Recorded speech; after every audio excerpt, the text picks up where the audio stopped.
ಕುಮಾರಣ್ಣ ಅವ್ರ ಮನಸ್ಸಲ್ಲಿ ಯಾವಾಗಲೂ ಒಂದು ನೋವಿದೆ. ಸುರೇಶ್ ಬಾಬಣ್ಣ ಅವರು ಬಹುಶಃ ನನಗೆ ಯಾವಾಗಲೂ ಮಾತಾಡ್ತಾ ಇರ್ತಾರೆ ಆ ವಿಚಾರದಲ್ಲಿ. 2 ಬಾರಿ ಅಧಿಕಾರಕ್ಕೆ ಬಂದ್ರಿ, 2 ಬಾರಿಯೂ ಕಮ್ಮಿ ಅವಧಿ, ಯಾವತ್ತೇನು 5 ವರ್ಷ ನಾವು ಸಂಪೂರ್ಣಗೊಳಿಸಿಲ್ಲ. 20 ತಿಂಗಳು 14 ತಿಂಗಳು, ಕೇವಲ 34 ತಿಂಗಳು ಕುಮಾರಣ್ಣ ಅವರು ಈ ರಾಜ್ಯವನ್ನ ಮುಖ್ಯಮಂತ್ರಿಗಳಾಗಿ ಆಡಳಿತವನ್ನ ಮಾಡಿರ್ತಕ್ಕಂಥದ್ದು. ಒಂದು ನನಗೂ ಒಬ್ಬ ನಿಷ್ಠಾವಂತ ಕಾರ್ಯಕರ್ತನಾಗಿ, ಯಾಕಂದ್ರೆ ನಾನು 2 ರಾಷ್ಟ್ರೀಯ ಪಕ್ಷಗಳಲ್ಲಿ ಸ್ನೇಹಿತರಿದ್ದಾರೆ, ಶಾಸಕರಿದ್ದಾರೆ, ಮಿತ್ರರಿದ್ದಾರೆ. ಅವ್ರು ಹೇಳೋದನ್ನ ಕೇಳಿಸ್ಕೊಂಡಿದ್ದೀನಿ. ಜನತಾದಳ ಪಕ್ಷದಲ್ಲಿ ಸಿಗ್ತಕ್ಕಂಥ ನಿಷ್ಠಾವಂತ ಕಾರ್ಯಕರ್ತರು ನೀವು ದುರ್ಬಿನ್ನ ಕುಡುಕಿದ್ರು 2 ರಾಷ್ಟ್ರೀಯ ಪಕ್ಷದಲ್ಲಿ ಸಿಗೋದಿಲ್ಲ ಅಂತ ಹೇಳ್ತಾರೆ ಅವರೇ. ನಿಮ್ಮಲ್ಲಿ ಅಪೇಕ್ಷೆಗಳು ಕಮ್ಮಿ, ನಿರೀಕ್ಷೆಗಳು ಕಮ್ಮಿ, ಆದ್ರೆ ಅಭಿಮಾನ ಬೆಳೆದಷ್ಟು. ಅದಕ್ಕೆ ನಾವು ಉಳ್ಕೊಂಡ್ ಬಂದಿದ್ದೀವಿ. 30 ವರ್ಷ ಎಂತ ಕಷ್ಟ ಕಾಲದಲ್ಲೂ ಇವತ್ತು ಪಕ್ಷ ಉಳಿದಿದೆ ಅಂದ್ರೆ ಅದು ನಿಮ್ಮಂತ ನಿಷ್ಠಾವಂತರಿಂದ. ಆದ್ರೆ ತಮ್ಮಂತ ನಿಷ್ಠಾವಂತರಿಗೆ ನಾವು ಅಧಿಕಾರ ಬಂದಂತ ಸಂದರ್ಭದಲ್ಲಿ ನಿಮ್ಮನ್ನ ಗುರುತಿಸ್ಲಿಕ್ಕೆ ಆಗ್ಲಿಲ್ವಲ್ಲ ಅಂತಕ್ಕಂಥ ನೋವು ಸಾಕಷ್ಟಿದೆ. ಸನ್ಮಾನ್ಯ ಕುಮಾರಣ್ಣ ಅವರು, ನಮ್ಮ ತಂದೆಯವರು ಯಾವಾಗಲೂ ನನ್ನ ಜೊತೆ ಮಾತಾಡ್ತಾ ಇರ್ತಾರೆ. ಅದಕ್ಕೆ ಬಾಬಣ್ಣ ಅವರು ಸಾಕ್ಷಿ ಇದ್ದಾರೆ. ಬಾಬಣ್ಣ ಅವರು ನನಗೊಂದು ವಿಷಯ ಹೇಳಿದ್ದಾರೆ, ಅದನ್ನು ಕೂಡ ಇವತ್ತು ನಿಮ್ಗೆ ಹೇಳ್ತೇನೆ. ನನ್ನ ಮನಸ್ಸಿನಲ್ಲಿ ಇರ್ತಕ್ಕಂಥ ವಿಷಯನೂ ಕೂಡ ಹೌದು. ನಾನು MP ಆಗ್ತಕ್ಕಂಥದ್ದಕ್ಕಾಗ್ಲಿ, ಶಾಸಕನಾಗ್ತಕ್ಕಂಥದ್ದಾಗ್ಲಿ ನಿಖಿಲ್ ಕುಮಾರಸ್ವಾಮಿ ಗುರಿ ಅಲ್ಲ. ನಾನು ಇವತ್ತೇ ನಿಮಗೆ ಹೇಳ್ಬಿಡ್ತೀನಿ, ಅಷ್ಟೇ ನನ್ನ ಗುರಿ ಅಂದಿದ್ರೆ ಈಗ ನಾನು ರಾಜ್ಯ ಪ್ರವಾಸನೂ ಕೈಗೆತ್ಕೊಳ್ತಾ ಇರಲಿಲ್ಲ.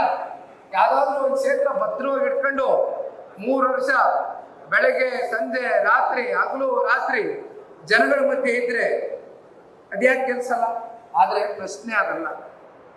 ನನಗೆ ಲೋಕಸಭೆನೂ ಹೇಳಿದ್ರು, ಕಾರ್ಯಕರ್ತರುಗಳು ಮುಗಿಬಿದ್ರು, ಬೈದ್ರು, ಕೂಗಾಡಿದ್ರು. ಏನಣ್ಣ ನೀನು ಇಂಥ ಟೈಮಲ್ಲಿ ಗೆಲ್ಲ ಟೈಮಲ್ಲಿ ನೀನ್ ಸರಿತಾ ಇದೆಯಲ್ಲ, ಲೋಕಸಭೆ ಕುಮಾರಣ್ಣ ಬೇಡ, ರಾಜ್ಯದಲ್ಲಿ ನೋಡ್ಕೊಳ್ಳಿ, ನಡಿ ನೀನ್ ಡೆಲ್ಲಿಗೆ.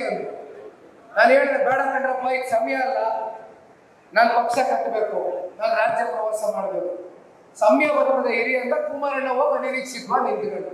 ಅದಕ್ಕೆ ನಾನು ಈಗಲೂ ಹೇಳ್ತಾ ಇದ್ದೀನ, ನನಗೆ MLA ಆಗೋದು ಗುರಿ ಅಲ್ಲ, MP ಆಗೋದು ಗುರಿ ಅಲ್ಲ.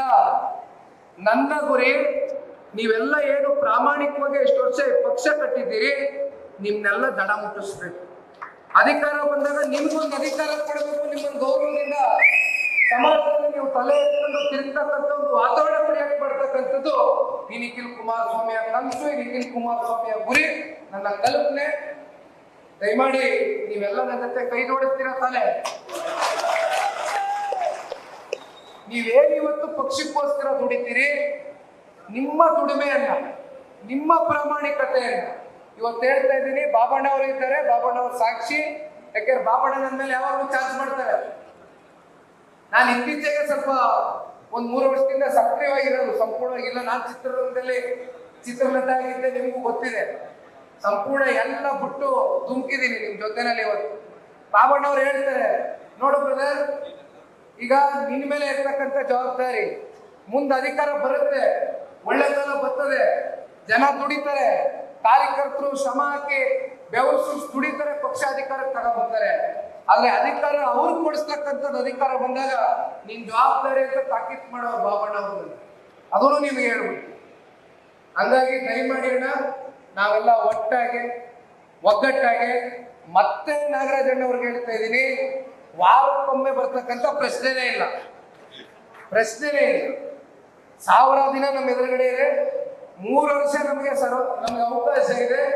ಸಾರ್ವತ್ರಿಕ ಚುನಾವಣೆ ಗೊತ್ತಿಲ್ಲ, ಬಾಬಣ್ಣಜಿ ಹೇಳ್ಬೇಕು, JDMP ನಾಯಕರು ಏನೇನು ನಡೀತಾ ಇದೆ ಅಂತ ಮುಂದಕ್ಕೆ ಮಾತಾಡುವ. ಅದೆಲ್ಲ ನವೆಂಬರ್ ತಿಂಗಳಾದ್ಮೇಲೆ ಏನೇನು ರಾಜಕೀಯ ತಿರುವುಗಳು ಪಡ್ಕೊಳ್ತದೆ ಅಂತ ನಮ್ಗೆ ಗೊತ್ತಿಲ್ಲ, ನೋಡುವ. ಆದ್ರೂ ಮುಂದೆ ಯಾವಾಗಾದ್ರೂ ಸಾರ್ವತ್ರಿಕ ಚುನಾವಣೆ ಆಗಲಿ, ಅದಕ್ಕೆ ಮುಂಚಿತವಾಗಿ ನಮಗೆ ನಾವು ಎದುರು ನೋಡ್ತಾ ಇರ್ತಕ್ಕಂಥದ್ದು ಡಿಸೆಂಬರ್ ತಿಂಗಳಲ್ಲಿ ಗ್ರಾಮ ಪಂಚಾಯತಿ ಚುನಾವಣೆ.